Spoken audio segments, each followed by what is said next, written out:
정치권 관심 뉴스 짚어보는 포커스 나이트 시간입니다. 오늘은 박원석 전 국회의원 그리고 최수영 정치평론가와 함께하겠습니다. 두 분 어서 오십시오. 안녕하십니까. 네, 이재명 대통령이 캐나다에서 열린 G7 정상회의 일정을 마치고 귀국길에 올랐습니다. 지난 16일 출국해서 이틀 동안 일본 이시바 총리 등 총 9개국 정상 그리고 유엔 수장을 만나는 빡빡한 일정을 소화했는데요. 영상 먼저 보고 말씀 나누겠습니다.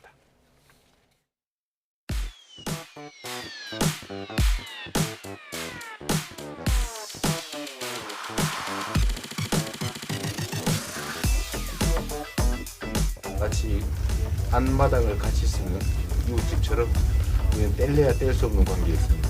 한국과 일본이 미래지향적으로 좀 더 나은 관계로 발전하기를 기대합니다. 国民同士の交流がこの60周年を機にさらに盛んになり 국제사회에 민주 한국이 돌아왔다는 메시지를 분명하게 각인시켰습니다. 한국 민주주의의 복원을 알리는 성과가 있었습니다.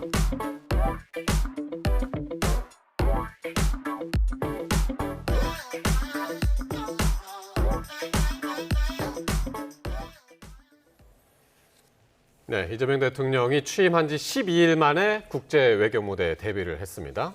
이 대통령은 대한민국 외교의 새로운 도약을 알리는 신호탄이었다라고 이제 자평을 했는데 두 분 어떻게 보시나요? 성공적인 데뷔였다고 보시는지요? 일단 뭐 취임 12일 만에 갑작스러운 이제 다자 외교 무대에 준비 없이 나간 상황인 걸 감안한다면은 성공적인 그런 데뷔 무대였다고 생각을 하고요.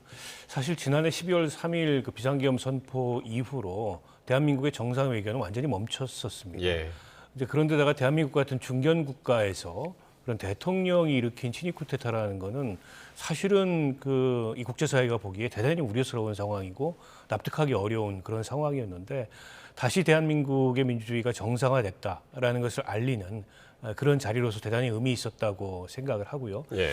물론 이제 그 다자 외교 회의였고 참관국이었고 저 이제 외교 무대에서의 양자 정상회담도 일종의 이제 상견례 성격의 정상회담이었기 때문에 본격적인 그런 이제 외교는 앞으로 이제 더 예. 많은 과제들이 남아 있습니다만 일단 G7이라는 어떻게 보면은 이제 서방 외교의 중심 아니겠습니까? 거기에 이제 성공적인 이제 이 일종의 상견례 데뷔 무대를 가졌다는 측면에서 의미 있게 평가할 수 있을 것 같습니다. 예. 평론가님은요? 네, 저도 사실 뭐 이게 그 총괄적으로 말씀해 주셨기 때문에 저는 조금 한일 정상회담을 좀 얘기를 하고 싶어요. 왜냐하면 이게 원래 진보 정권이 정권을 잡으면은 그러니까 그 일본과의 첫 대면에서 과거사부터 얘기를 합니다. 그러니까 청산할 건 청산하고 미래를 얘기하자는데 예. 오히려 이재명 대통령은 이시바 총리를 만나서 먼저 미래지향적 관계를 얘기하면서 사실상 우리가 마당을 같이 쓰는 그런 관계다. 예. 그 우리가 한국하고 일본 관계를 얘기할 때 일의 대수란 말을 씁니다. 그게 뭐냐면 아주 그 옷의 허리띠처럼 아주 작은 개울이 서로 마주보고 있는 거라는 뜻이거든요. 그러니까 서로가 공존하지 않으면 살 수 없는 관계들 얘기하는데 제가 보기에 마당을 같이 쓴다는 표현 아마 준비된 표현 같습니다만은 예. 일본의 반응을 이끌어내는데 매우 아주 유용한 표현을 썼던 것 같고 오히려 진보 정권에서 그 배출된 국가 원수가 오히려 일본과 미래지향적 관계를 얘기함으로써 예. 의제를 선점했던 경우도 되고 또 마침 이제 뭐 곧 있으면 이제 20일인가가 한일 수교 60주년 기념식 아니겠습니까? 저는 이재명 대통령 일각에서 아마 이재명 대통령이 당선되면 한일 관계가 좀 경색될 것이라는 우려를 이번 다자 무대에서 오히려 그것을 해소시킨 그런 측면은 예. 사실상 이번 외교에 아마 또 보이지 않는 또 다른 그런 성과. 저는 뭐 정치평론을 하지만 이게 정치는 어쨌든 국경에서 멈춰야 한다는 금원을 알고 있기 때문에 이번 외교에서는 그런 평가는 좀 해도 될 것 같다는 생각이 듭니다. 예, 그러네요. 진보 정권으로서는 보수 정권에서 보수 진영에서 봤을 때는 조금 이색적인 그렇습니다. 그런 장면이었겠네요. 자, 이 한미 이 정상회담이 불발돼서 또 조금 아쉽긴 했는데 다음 주에 이 나토 정상회의가 열리잖아요. 거기서 만날 수 있을까요? 그러니까 가는 것도 아직 정해지진 않았습니다만.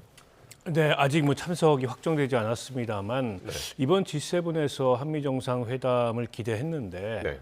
그게 이제 뭐 트럼프 대통령이 급거 귀국하는 바람에 무산됐습니다만 그 때문이라도 아마 나토 참석 가능성이 더 높아진 게 아닌가 싶습니다. 물론 나토 정상회의도 마찬가지로 다자 회의고 고유한 의제들이 있기 때문에 우리가 참석한다 그래서 예. 한미 정상회담을 약식 이상의 어떤 그 정식 정상회담을 갖기는 어렵고 약식 회담을 갖겠지만 그래도 한미 정상이 빠른 시일 내에 만나서 서로 어쨌든 상견례를 갖고 수인사를 하는 게 대단히 중요하거든요. 한미 간에 여러 현안들이 많이 놓여 있기 때문에 그런 점에서 트럼프 대통령을 만나기 위해서라도 나토에 참석하는 것이 저는 의미가 있다고 봅니다.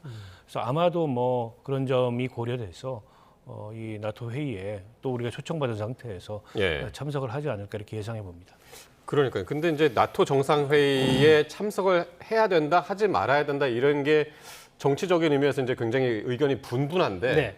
평론가님은 어떻게 보세요? 저는 그 지도자가 되잖아요. 예. 다자 무대는 참석하면 참석할수록 그것이 좋은 일이고 국가적으로도 남는 일입니다. 왜냐하면은 사실상 우리가 풀어야 할 것은 국가 간에 풀어야 할 것은 통상, 외교, 전쟁밖에 없습니다. 근데 전쟁을 안 하면은 풀 수 있는 방법은 통상과 외교밖에 없는 거예요. 예. 현실적으로. 그렇다면 저는 그런 다자 무대에서의 대통령의 역할이라는 거는 저는 몇 번은 강조해도 지나치지 않는다. 더더군다나 이게 참석을 지난번에 했는데 참석하지 않으면 일종의 눈에 띄는 불참이 되거든요. 네. 그러면은 이거는 조금 말하자면 국제사회에서 화제가 될 수도 있고 또 하나 사실 나토라는 것은 엄밀하게 따지면 진영 블록이고 네. 일종의 말하자면 이념 블록입니다. 왜냐하면 예. 대척점에는 이제 러시아, 중국이라는 분명한 이제 사회주의 국가들이 서 있기 어떻게 보면 때문에 그러니까 군사 동맹이기 때문에 그렇죠. 군사 동맹의 나토가. 성격을 띠는 거죠. 예. 그래서 이제 위험하다 얘기를 하는데 예. 저는 또 이런 말씀 드리고 싶어요.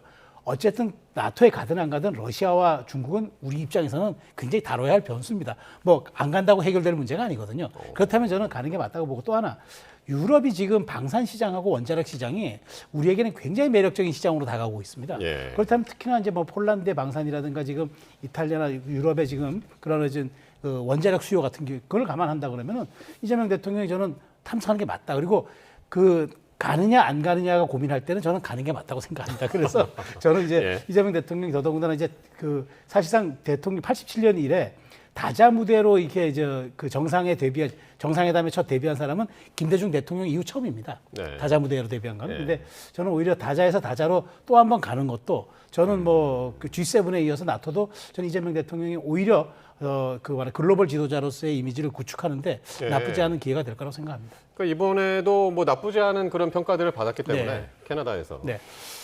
뭐 갈 수도 있을 것 같다는 생각이 들기도 하는데 이번에 어떻게 보셨어요? 그 한미 정상회담이 계획됐다가 이게 취소가 된 거잖아요. 그렇습니다. 어떻게 보면 이제 그 뭐 얘기가 나오기로 이제 트럼프 대통령이 일부러 이제 G7 정상들과의 만남을 좀 껄끄러워서 피한 것 아니냐 이렇게까지 얘기하는 분들이 있던데요. 글쎄요, 뭐 속사정은 알 수가 없는데 어찌됐건 간에 지금 이란 이스라엘이 전쟁과 네. 무관치 않다는 게 미국 쪽의 설명이었고 또 지금 트럼프 대통령이 어쨌든 이 이스라엘의 이란 공격에 어디까지 개입할 건지 아직 예. 최종적으로 최종적으로 결론은 안 내렸습니다만 그와 관련해서도 G7 국가들 사이에도 여러 의견이 아마 있을 겁니다. 때문에 이 G7에 계속 머무르기보다는 캐나다 총리하고도 사이가 안 좋았었잖아요. 네, 돌아가서 의사결정을 위해서 이제 자기 시간을 갖기 위해서 급고 귀국한 게 아닌가 싶은데요. 사실은 우리만이 아니고 미국 대통령하고 정상회담은 모든 국가가 원했을 거거든요. 참가국 7개, 참관국 7개까지 14개 국가가 이번에 참여를 했는데 모두 다 미국 대통령과의 1대1 정상회담을 기대하고 갔는데 모두 불발된 상황이다 보니까 예. 우리만 아쉬운 상황은 아니죠. 그래서 다음 주 나토 정상회의에 참석을 할지 이거는 함께 지켜보아야 되는 것 같고요. 자, 국내 상황 보겠습니다. 정부와 여당이 35조 원대 추경안 편성에 나서기로 했습니다. 민생회복지원금은 보편 지원을 기본으로 하고 대신에 이제 소득에 따라서 차등 지원을 하기로 방침을 세웠는데요. 야당에서는 물가 상승 등에 대한 우려를 나타냈습니다. 여야의 목소리 한번 들어보겠습니다. 당은 모든 국민에게 민생회복 지원이 보편적으로 이루어져야 된다라고 하는 입장을 계속 강조해 왔는데 정부도 이러한 입장 그대로 받아서 보편 지원을 원칙으로 기초생활수급자라든지 차상위 계층이라든지 이 어려운 취약계층에 대해서 추가적인 지원을 하겠다라고 하는 대통령의 의지와 정부의 의견도 반영이 되어 있고 재정을 확장적으로 사용하게 되면 그것이 곧 물가 상승 압력으로 나타납니다. 많은 국민들께서 굉장히 그 고물가 때문에 힘들어하시고 생각만큼 금리는 인하가 잘 안 되고 있습니다. 추경을 내서 어떤 사업을 하겠다 해서 추가적으로 들어가는 것까지 해서 아마 국가 채무가 늘어날 가능성이 많습니다. 그래서 국가 채무에도 부담이 되는 그런 추경을 지금 하겠다는 거니까. 네. 자, 오늘 아침에 이제 정부 여당이 만났죠. 거기서 이제 1차 추경, 2차 추경 합쳐가지고 한 35조 원에 달하는 추경 편성에 이제 합의를 했습니다. 그 중에서, 그러니까 추경 안에서 민생회복지원금은 소득에 상관없이 일단 똑같이 나눠주고 저소득층, 한테는 이제 추가로 지원한다. 이런 건데, 일단 정부 여당안 어떻게 보시나요? 먼저 좀 말씀해 주실까요? 일단 뭐 경기 활성화를 위한 소비 진작 차원에서 민생지원금을 지급한다면 보편 지원하는 게 효과가 있다고 봅니다. 다만 이제 재정적인 현실도 감안을 해야 되기 때문에 그 사이에서 여러 고민이 있었는데 원래 이제 민주당이나 이재명 대통령이 갖고 있던 입장은 보편 지원을 하는 겁니다. 거기에 더해서 저소득층에 대해서 좀 차등해서 추가 지원을 하겠다. 요 기본 방안이 정리가 된 것 같아요. 그리고 아직 최종 결정이 안 났는데 이제 소득 상위 10%처럼 상대적으로 좀 여유가 있는 계층은 조금 더 적게 보편 지원의 규모를 하는 것까지도 이제 안에 넣고서 지금 검토 중인 것으로 그렇게 확인이 되고 있는데요. 예. 어쨌든 뭐 저는 야당에서도 이걸 무작정 반대하기는 어려울 것 같아요. 종래에 민생지원금 관련된 입장에 대해서도 이제 국민의힘에서조차 이 저소득층을 상대로 한 민생지원금 지급에 대해서는 반대하지 않았거든요. 그러니까 차등 지원하자는 입장에 있어서는 지금 여야가 큰 차이가 있는 게 아니기 때문에 물론 이제 그 국민의힘에서는 그 저소득층을 상대로만 지원을 하고 상대적으로 좀 여유가 있는 계층에 대해서는 민생지원금을 지원할 필요가 있겠냐 이런 입장입니다만 조정 가능한 이견이라고 보이고요. 어쨌든 경기가 워낙에 안 좋기 때문에 추경 전체 규모에 대해서는 별다른 이의가 없고 지금 뭐 이 추경을 하게 되면 국가 채무가 늘어나는 거 불가피합니다. 그 점을 뭐 야당에서도 저는 이해할 거기 때문에 이제 큰 여야 간의 이견 없이 합의가 되지 않을까 예상합니다. 그러니까 조금 전에 이제 송원석 국민의힘 원내대표 이야기 들어보셨습니다만 일단 뭐 기본 취지는 이해가 된다. 그러면서 이제 우려되는 부분은 이제 얘기를 했단 말이에요. 지금 안을 보면은 이제 15만 원을 기본으로 하고 이제 그 소득 구간에 따라서 25만 원, 40만 원, 최대는 50만 원까지 이제 차등 지원하는 걸로 아마 당장 간에 어느 정도 협의를 본 걸로 알고 있습니다. 그리고 이제 지난번 1차에 이제 13조 원 가까이 갔으니까 35조 원이라면 이번에 약간 22조 원 정도 편성이 되는 것 같은데. 근데 사실 이걸 두고는 이제 추경, 그러니까 이 기본 소득 지원을 두고 과연 이게 정말 그 우리 경기 회복의 마중물이 되느냐 아니면 언발의 오줌누기냐 사실 이거는 학계뿐만 아니라 정치권에서 논쟁이 있는 거예요. 근데 저는 이렇게 봅니다. 우리가 책임 정치라고 표현하잖아요. 여당이 집권했으면 저는 재정 운용까지도 여당이 운영하는 게 맞습니다. 다만 평가는 국민들이 하는 거고 그러니까 정치에 대한 선거에 대한 결과로 하는 거고 야당은 거기에 대해서 결과에 대한 추궁을 할 수 있습니다. 그러니까 지금 사실 재정에 대한 얘기를 하고 있잖아요. 그렇다면 지금 야당이 정말 그 제기해야 될 문제는 그럼 과연 여기에 대해서 국가 재정 말고 증세라든가 이 다른 대안은 뭐가 있냐. 그러니까 즉 얘기하면 우리가 증세 없는 복지는 허구라고 하는데 재정을 확장하기 위해서 재정에 대한 대책이 없는 확장은 그것 또한 허구죠. 그렇기 때문에 그 부분은 야당이 당연하게 질문할 수 있는데 저는 어쨌든 이게 정권 초기고 여당이 책임 정치 차원에서 이거는 본인들이 공약도 한 사안이니까 하는 게 맞다. 다만 이게 제대로 쓰여서 경기 진작에 효과가 있는지 사후 분석을 하고 그다음에 그 결과에 대한 추궁은 충분히 야당이 할 수 있으나 저는 이번 초반에는 협조해 주는 게 맞다고 생각을 하고요. 다만 이 부분에 대해서 냉정하게 경기 진작 효과라든가 그다음에 여기에 대한 나중에 국가 재정에 대한 채무 문제 이 문제는 야당이 따져들어야죠. 다만 지금은 초기이기 때문에 저는 어쨌든 협조해 주고 이 부분은 지금 워낙 경기가 어렵다니까 일단 시행하는데 야당이 협조해 주는 건 저는 맞다고 봅니다. 그러니까 이제 절차가 많이 남았죠. 오늘 아침에 이제 당정대 그런 그 협의가 있었으니까 그래서 대통령이 오늘 돌아오고 내일 이제 국무회의에서 추경안 의결해서 다음 주에 이제 국회로 보낸다는 게 이제 정부 계획인데 지금 평론가께서는 이제 정권 초기기도 하고 협조해 주는 게 이제 맞는 것 같다라고 이제 말씀하셨는데 어떻게 보세요? 뭐 이제 국정 운영에 야당도 협력할 거는 협력한다는 취지도 저는 필요하다고 보고요. 그리고 추경 그 자체가 지금 굉장히 절박한 상황입니다. 그리고 어쨌든 이 대통령 선거 이전에도 정부에서 추경 편성을 해서 논의가 있어 왔던 사안이기 때문에 그건 이제 뭐 그 그 당시 시점에서는 지금의 야당이 여당이었지 않습니까? 예. 여당 시절에 이 추경안에 대해서 부정하지 않았거든요.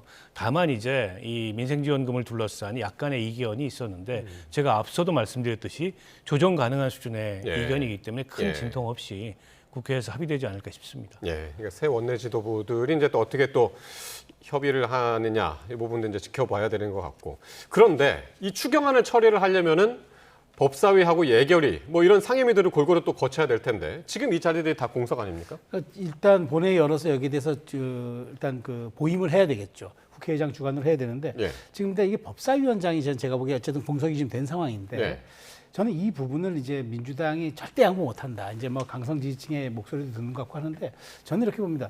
최소한 저는 법사위원장하고 예결위원장은 좀 전향적으로 검토할 필요가 있다고 봐요. 물론 관행적으로 우리가 관행이라는 것이 대부분 국회 운영을 원만하게 하고 그다음에 여야가 협치의 공간을 열기 위한 최소한의 조건으로 사실상 관행이라는 걸 적용을 하는 거거든요. 예. 근데 이제 야당이 최소한 법사위원장 중 하나 맡겠다. 저는 이건 무리한 요구는 아니라고 봐요. 왜냐하면 지금까지 그게 관행이었잖아요. 그게 관행이었죠. 관행이었죠. 예. 왜냐하면은 사실 그동안 지금의 야당은 과거에는 대통령 거부권이라는 마지막 수단이 하나 있었는데 지금 아무것도 없어요. 그렇다면 네. 지금 사실상 민주당이 법안을 강행 처리하겠다고 하면은 막을 방법이 아무것도 없습니다. 딱 하나 있다 그러면 필리버스터인데 그거는 뭐 형식상의 논리고요.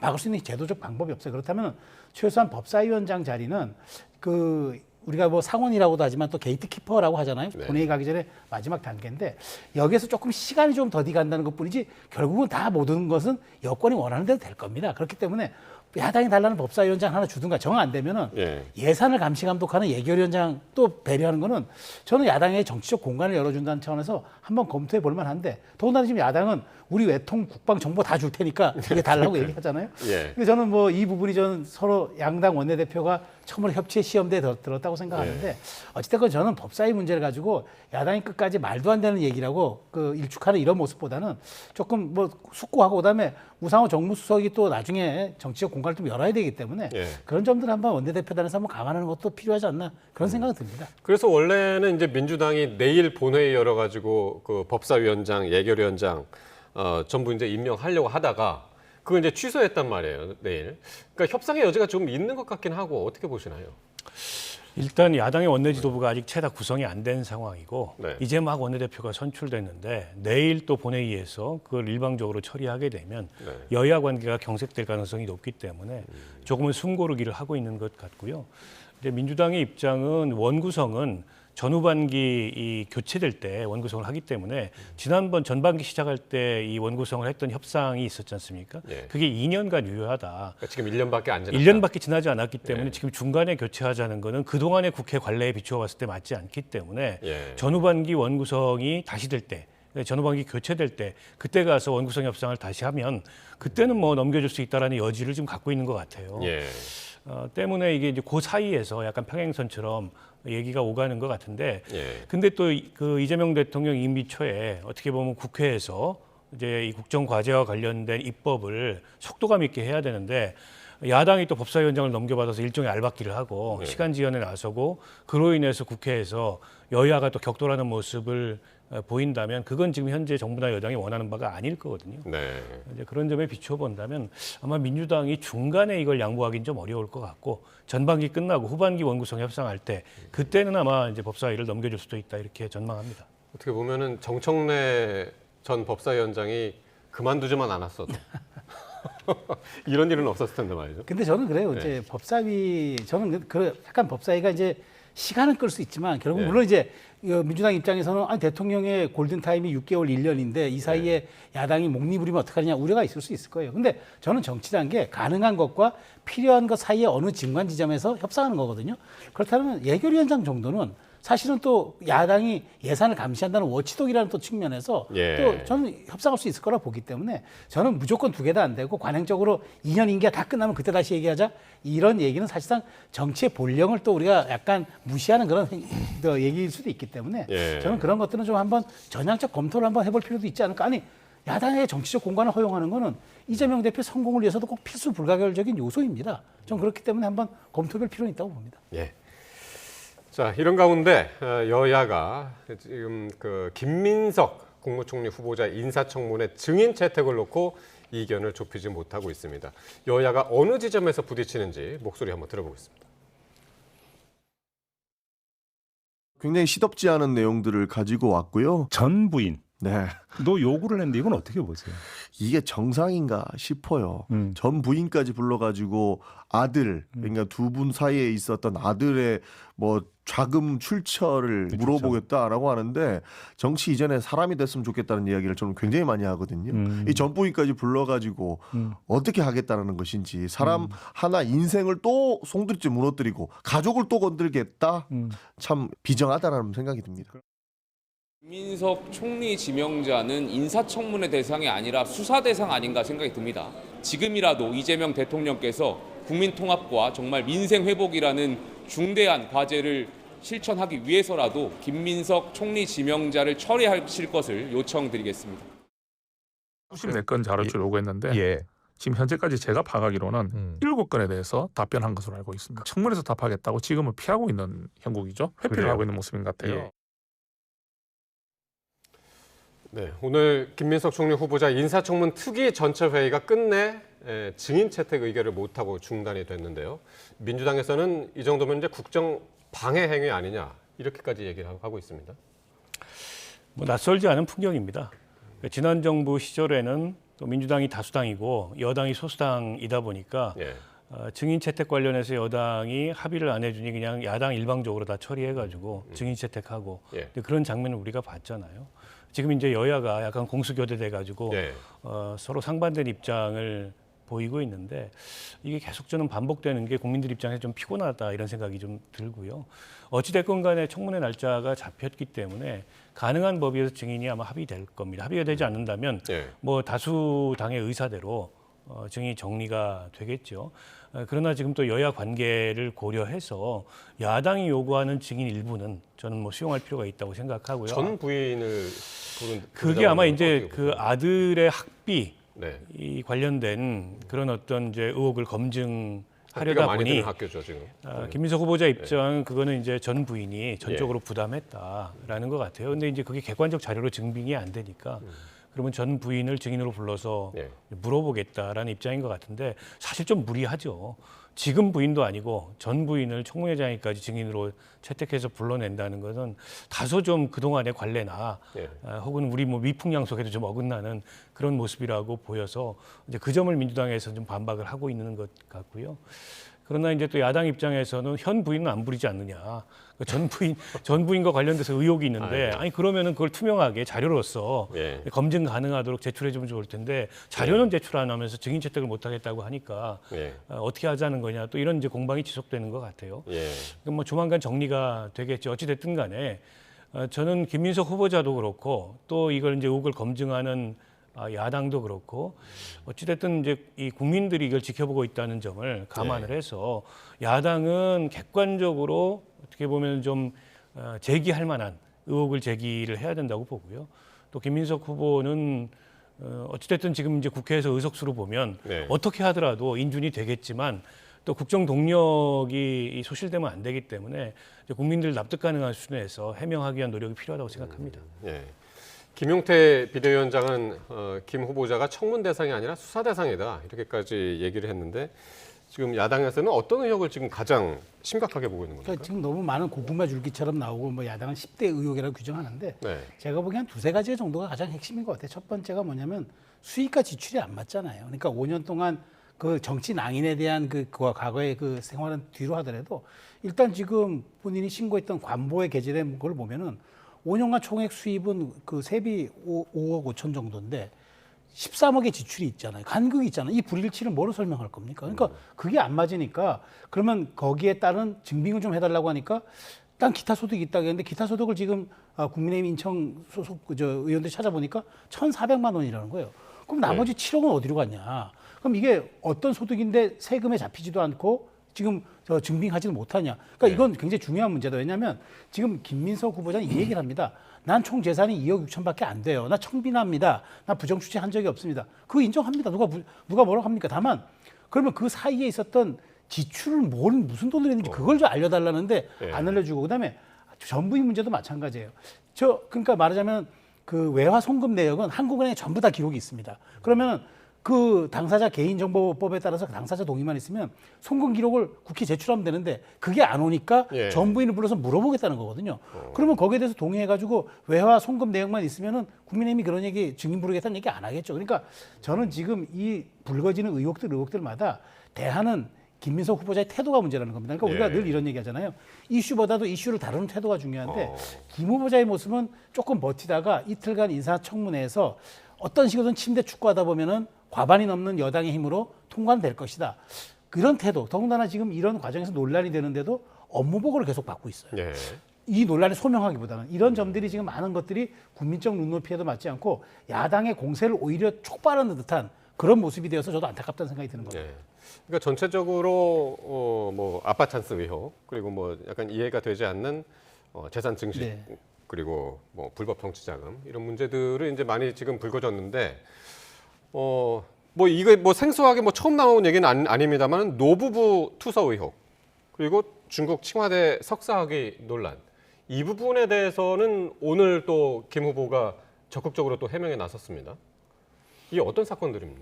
어떤 SNS를 통해서 해명을 했는데요. 예. 그 노부부 투서 의혹은 60대 노부부가 김 후보자한테 돈을 빌려줬는데 그 돈을 갚지 않았다라고 주장하면서 유서를 남기고 극단적 선택을 2004년도에 했다고 알려진 사건인데 이게 2008년쯤에 보도가 됐습니다. 오늘 김민석 후보자의 해명을 들어보면 그게 아니고 이 본인에게 좀 일종의 청탁성 민원을 제기를 했는데 그걸 들어줄 수 없다고 하니까 극단적 선택을 하고 그 어떤 뭐 이 배경이 잘못 알려져 가지고 본인이 검찰에 가서 정확하게 그 노부부하고 대화했던 대화록을 제출함으로써 소명이 된 사건이다라고 이제 해명을 했고요.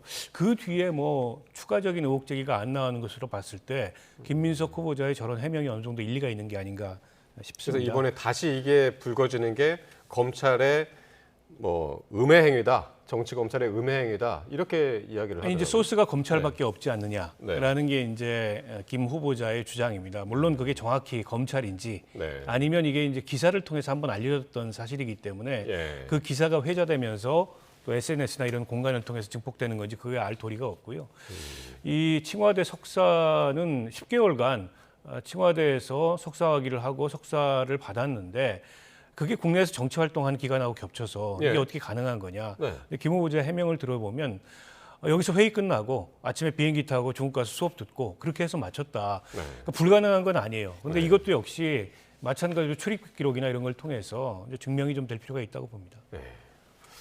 아니 근데 저는 이제 그 얘기, 정치 검찰 물론 이제 이 사안에 대해서 이제 두 가지 기류가 있어요. 그러니까 하나는 뭐 진짜 이 민원성 청탁해서 안 들어줘서 그런 일이 있었다는가 얘기와 또 아니면 김 의원 이 주장, 김 후보자 주장하는 바처럼 이건 정말 사실 무근의 날조된 얘기다 이런 얘기가 있는데 저 자꾸 정치 검찰 얘기를 하는데 본인이 2004년도에 그 선거법 위반, 선거자금 위반으로 그 말하자면 그때 이제 실형 받고 추징금 받은 거 그 노무현 검찰이 한 겁니다. 진보 정부의 검찰이 2004년도에 하고 2005년도에 진보 정부의 대법원이 판결을 내린 거예요. 근데 그것도 정치 검찰이 한 일입니까?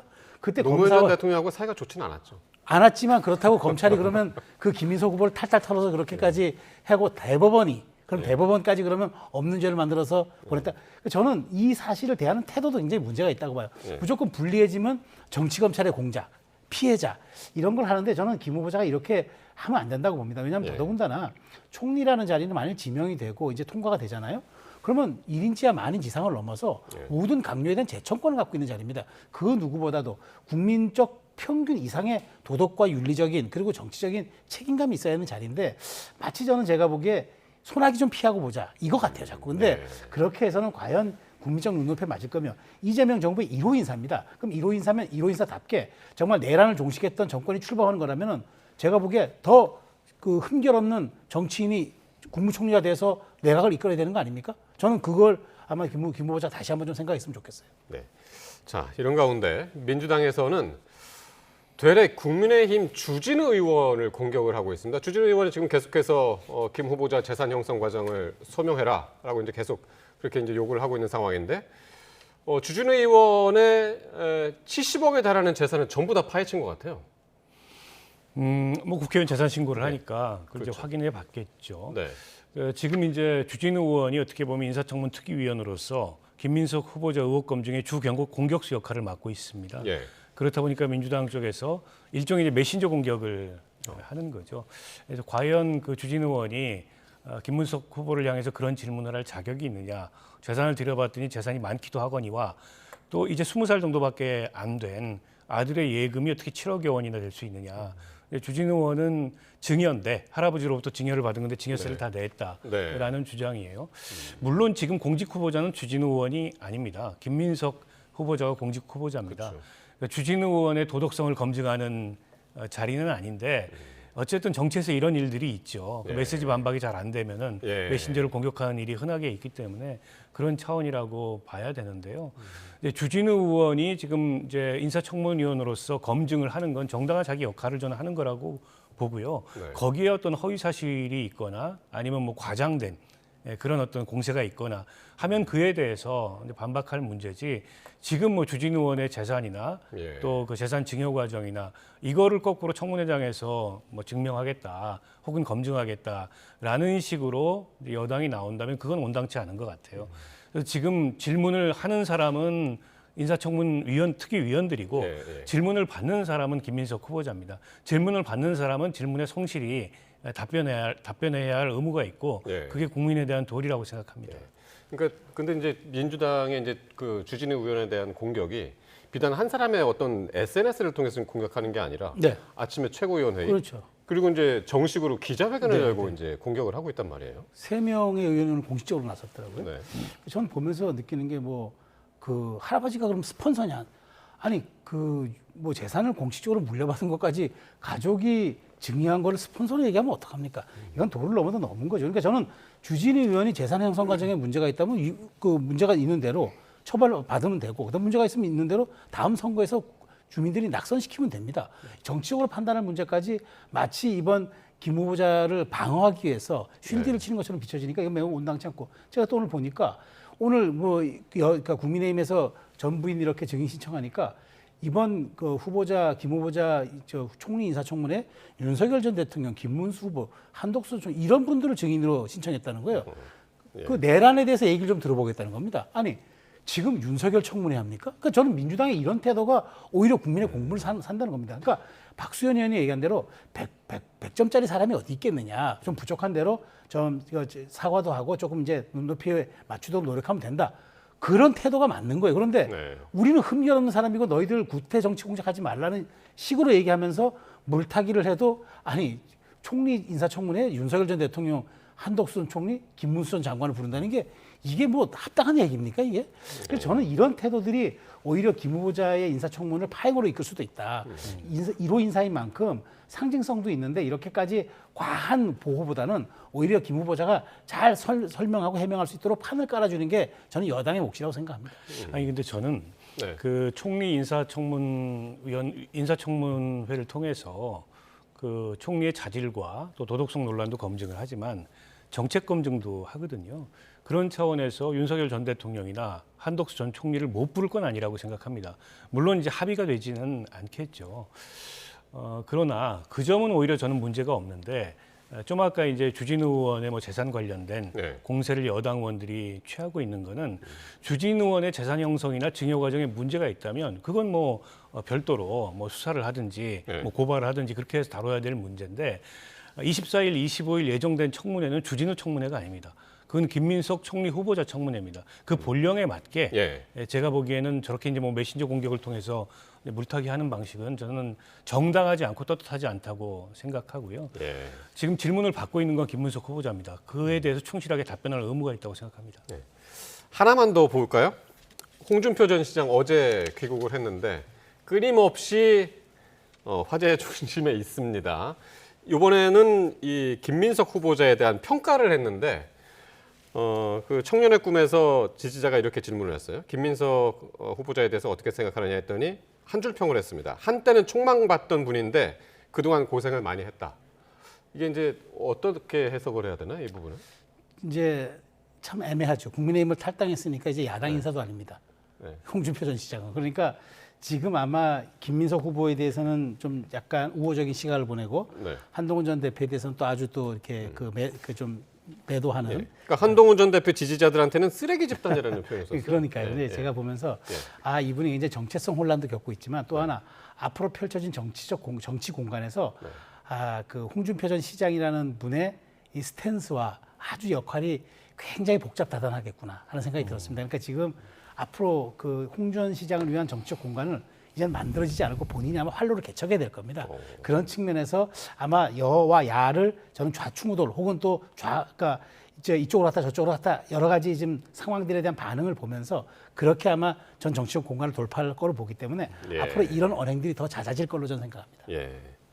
어떻게 보세요?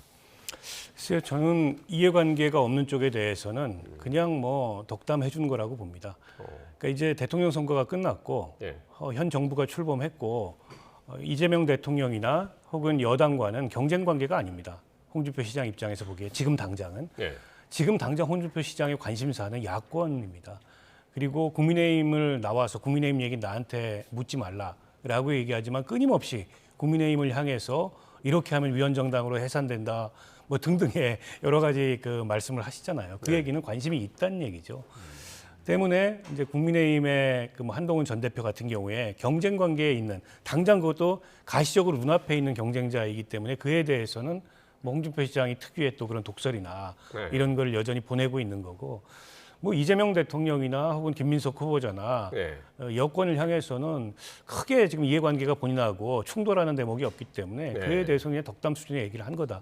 저는 그렇게 보고 있습니다. 지금 당장은 뭐 정치적인 입지가 이제 명확하지 않다는 말씀이신 것 같은데 이재명 대통령이 지난번에 이제 하와이 간다고 그랬을 때 갔다 와서 한잔 하자고 그랬었는데 막걸리 한잔 하자고 그랬는데 홍 전 시장이 그래서 제가 보기에 이번 홍 전 시장이 가장 이번에 원했던 정치적인 어떤 그런 시나리오는 그 김문수 후보가 한 30대 후반에 득표를 하고 이준석 후보가 10% 이상의 득표를 했으면은 아마 본인이 원하는 꿈꾸는 대로 아마 정치 공간이 좀 열렸을 것 같은데 그게 약간 안 돼가지고 계산차고 그렇죠. 그래서 그 부분이 지금 미묘하게 앞으로 홍 전 시장이 아마 정치적인 공간을 좀 활로를 돌파하는데 조금 애로사항이 있을 거로 저는 생각이 됩니다. 네, 알겠습니다. 여기까지 듣겠습니다. 지금까지 박원석 전 국회의원 그리고 최수영 정치평론가와 함께했습니다. 두 분 고맙습니다.